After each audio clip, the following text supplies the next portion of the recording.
पिंपरी चिंचवड महापालिका निवडणुकांसाठी बहुचर्चित प्रभाग रचना जाहीर झाली।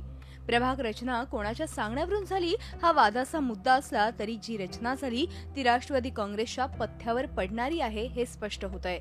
काही प्रभाग राष्ट्रवादी काँग्रेससाठी एवढे फायदेशीर झालेत की प्रभागातल्या 4ही जागा डोळे झाकून निवडून येऊ शकतात। निवडणुकीपूर्वीच राष्ट्रवादी 40 जागा सहज जिंकू शकते हे प्रभाग रचनेवरून स्पष्ट झालंय।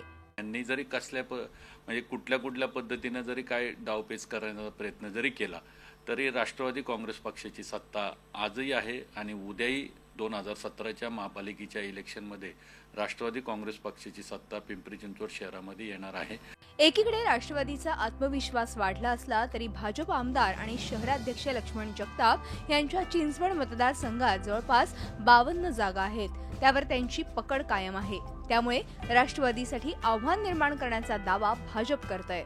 चिंचवड मतदारसंघामध्ये भारतीय जनता पार्टीचे आमदार आहेत आणि भारतीय जनता पार्टीचे जिल्हाध्यक्ष माननीय लक्ष्मण जगताप यांचा तो मतदारसंघ आहे। त्या मतदारसंघावरती त्यांची पकड अतिशय चांगली आहे आणि 52 नगरसेवक त्या ठिकाणी होत असल्यामुळे सत्तेचं जे काय गणित आहे त्या गणितापैकी महानगरपालिकेचा 40% भाग हा आज चिंचवड विधानसभा मतदारसंघामध्ये होणं अपेक्षित आहे।